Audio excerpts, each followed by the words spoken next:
Romeo का 10 अध्याय। Hallelujah.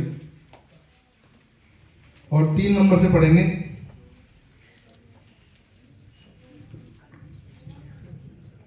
क्योंकि वे परमेश्वर की धार्मिकता से अनजान होकर और अपनी धार्मिकता स्थापित करने का यत्न करके परमेश्वर की धार्मिकता के अधीन ना हुए। हालेलुया। प्रिय परमेश्वर का धन्यवाद करते हैं कि मैं भी एक ऐसा व्यक्ति था जो कि बहुत ज्यादा प्रभु में बढ़ना चाहता था। हालेलुया। और जब बढ़ने की ओर गया तो मुझे लोगों ने सिखाया प्रभु की आज्ञा मानो। और मैं जब प्रभु की आज्ञा मानने के लिए जाता उतनी बार गिर जाता। हालेलुया। मैंने कहा प्रभु मैं कैसे तेरी आज्ञा मानूं, मैं तो चल ही नहीं पा रहा। और मैं इस प्रयास में बहुत सारे सेवकों के पास गया। मैंने कहा मैं प्रभु के वचन पे नहीं चल पाता, मैं प्रभु के वचन पे नहीं चल पाता। सब कहते प्रभु के वचन पे चलो, अपने को मारो तोड़ो कुछ भी करो चलो। मैं कहते इस बार चलूंगा, मैं निर्णय लेता मैं इस बार चलूंगा। 1 हफ्ते चलता, 15 दिन चलता, ज्यादा महीने चलता, फिर गिर जाता। हालेलुया। मैंने कहा ये क्या हो रहा है, मैं जा रहा हूं ऊपर फिर फिसल जाता हूं, जा रहा हूं ऊपर फिर फिसल जाता हूं। हालेलुया। मैं कैसे प्रभु के वचन पे चलूं। और मेरे जीवन में एक बहुत भारी निराशा का सब था कि मैं कैसे चलूं।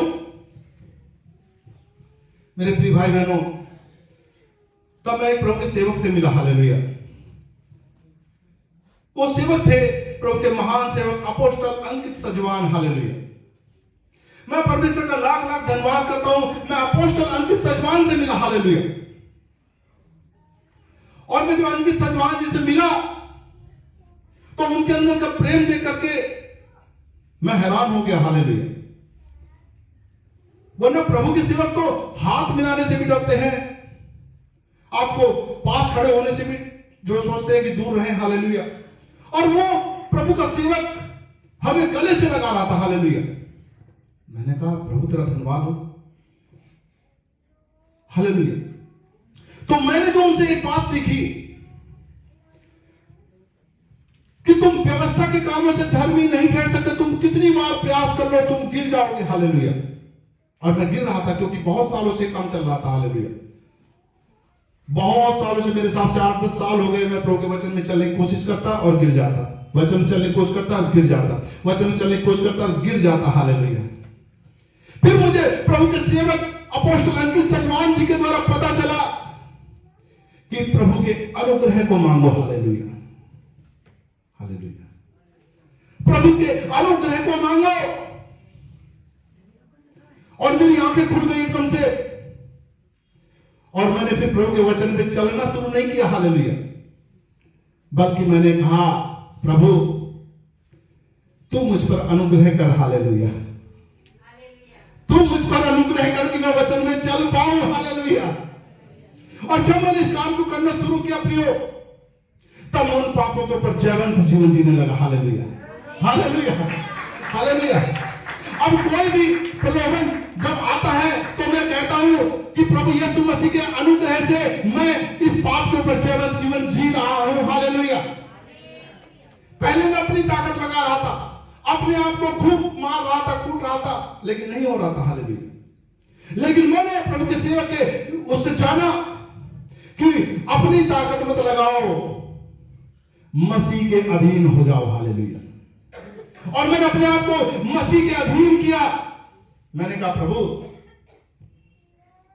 जैसे कि वचन कहता है कि वे परमेश्वर की धार्मिकता से अनजान होकर और अपनी धार्मिकता स्थापित करने का यत्न करके 3 महीने के उपवास रखूंगा मैं।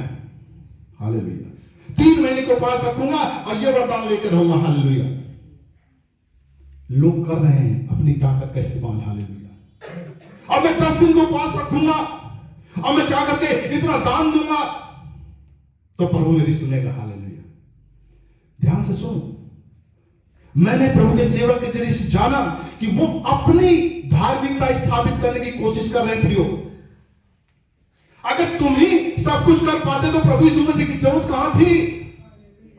ध्यान से सुने, अगर तुम ही कर लेते तो प्रभु यीशु मसीह की जरूरत थी? वो क्रूस पे क्यों चढ़ा? वो तुम्हारे पापों को क्रूस पर क्यों उठा ले गया? हालेलुया। तुम्हारे रोगों को, तुम्हारे श्रापों को उसने क्यों उठा लिया? तुम्हारी निराशा को क्यों सहता रहा? तुम्हारे अपमान को क्यों उसने सहा? और फिर आंखें खुल गई प्रियो, हालेलुया। मैंने कहा प्रभु मैं नहीं कर सकता, हालेलुया। मैंने सरेंडर कर दिया, मैंने कहा प्रभु मैं नहीं कर सकता, और मैंने मान लिया कि प्रभु तूने कर दिया है, हालेलुया। मैंने मान लिया कि तुझ में प्रभु मैं जीत चुका हूं, हालेलुया। शैतान आज भी बहुत सारे लोगों को इसी प्रकार से गिरा रहा है प्रियो, हालेलुया। बोला तू प्रार्थना नहीं करता इसलिए गिर जाता है, तू ये नहीं करता इसलिए गिर जाता, हालेलुया। तेरे काम नहीं बनने तेरे, इसलिए तू ये काम नहीं कर रहा, हालेलुया। और मनुष्य फंसा हुआ है परमेश्वर की व्यवस्था को मानने में, हालेलुया। अरे ये आज्ञा ना टूट जाए, ये वाली आज्ञा ना टूट जाए, हालेलुया। ध्यान से सुने, हम लोग कभी भी ऋषि मुनियों से बढ़कर नहीं कर सकते प्रियो, हालेलुया। ध्यान से सुनो, लेकिन मेरे प्रियो परमेश्वर ने उन ऋषि मुनियों को भी स्वर्ग के राज्य का वारिस नहीं बनाया। आइए वचन पढ़ते हैं, हालेलुया। 10 का 4 नंबर, हालेलुया। क्योंकि हर एक विश्वास करने वाले के लिए धार्मिकता के निमित्त मसीह व्यवस्था का अंत है, हालेलुया। यीशु मसीह व्यवस्था का अंत है, हालेलुया। ध्यान से सुनो, अगर कोई इस बात को समझ गया तो फिर पाप से लड़ाई उसकी खत्म हो जाएगी, हालेलुया। हमारे सबसे बड़ा युद्ध है, ये बहुत बड़ा टॉपिक है। हम सब लोग चलना चाहते हैं लेकिन गिर जाते हैं, चलना चाहते हैं गिर जाते हैं, हालेलुया। कोशिश करते हैं, फिर उठते हैं, फिर चलते हैं, फिर गिर जाते हैं, हालेलुया। कहीं मुंह से कुछ गलत निकल जाता है, कहीं आंखों से कुछ गलत हो जाता है, कहीं और लालच में कहीं फंस जाते हैं, हालेलुया। कहीं और तरह तरह के प्रलोभन जो फंसे हुए, हालेलुया। लेकिन मेरे प्रियो आज परमेश्वर का वचन बताता है कि यीशु मसीह व्यवस्था का अंत है। यानी आप यीशु मसीह में शरण ले लें, हालेलुया। आप प्रभु यीशु मसीह में शरण ले लें, लड़ाई खत्म हो चुकी है, हालेलुया। देखो कितना आसान है। शास्त्रियों और फरीसियों की धार्मिकता से बढ़कर जब तक तुम्हारी धार्मिकता ना हो जाए तुम स्वर्ग के राज्य में नहीं जा सकते। तो मेरे प्रियो परमेश्वर के पुत्र के द्वारा वो धार्मिकता हमें सेत में दी गई है, हालेलुया।